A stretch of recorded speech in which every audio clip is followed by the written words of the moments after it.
আসসালামু আলাইকুম আমার দেশ ও দেশের বাহিরের প্রবাসী ভাই ও বোনেরা, এই যে দেখতে পারতেছেন আমার এক বৃদ্ধ চাচা আগে অনেক পরিশ্রম করছে, পরিশ্রম করেই চলছে। এখন বয়সের বারে আর পরিশ্রম করতে পারে না।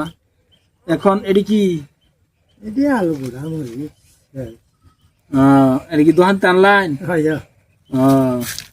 এখন মানুষের কাছ থেকে চায় চিন্তা খায়।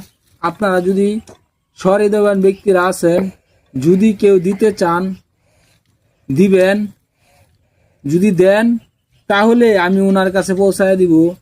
আপনি কিছু চাইলে চান মানুষের কাছে? চাইলে আর কয়েকটি আছে, চাইলে আর কয়েকটাই তো দেখুন চান, 200 টাকা দিলে 200 টাকা 300 টাকা দিলে 200 টাকা 300 টাকা দিলে কয়দিন খাইতে পারবেন? কয়দিন? কয়দিন? 1 মাস? 200-300 টাকা দিলে 1 মাস খাইতে পারবেন। কি কি কিনবেন 200-300 টাকা দেয়া? কত জিনিস আছে, কোন হুনি কি কি কিনবেন? আলু গোটা আছে, মরিচ আছে, পেঁয়াজ আছে, আর কি? মাছ আছে। আর কি? আর কি তো বুঝতে পাইতেন না?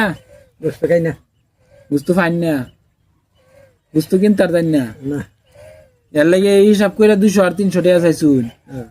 1 কেজি মাছ কিনলে তো 300 টাকার উপরে লাগে, 350 টাকা। তাই না? 200-300 টাকা 1 মাস কিবা চলবেন? সবারে কোন, সবাই এই ভিডিওটা শেয়ার করে দিবেন অন্তপক্ষে। কই দিন সবাই ভিডিওটা শেয়ার করে দিবেন, ভিডিওটা শেয়ার করে দিবেন। আমরা অসহায় মানুষ, আমরা অসহায় মানুষ, আমরা ভিডিও যদি না দেখুন, আমরা ভিডিও যদি না দেখুন আর কার ভিডিও দেখবেন? আর কার ভিডিও দেখবেন? আমরার ভিডিওটা একটু শেয়ার করে দিবেন। আমরা ভিডিওটা শেষ করে দিবেন। হ্যাঁ, যাতে ভিডিওটা ভাইরাল হয়, যাতে 10-এ 5-এ আমরা সহযোগিতা করে। কোন যাতে ভিডিওটা ভাইরাল হয়, কোন করতাম না, কোন 10-এ 5-এ যাতে আমরা সহযোগিতা করে। করে হ্যাঁ, আচ্ছা রাখলাম।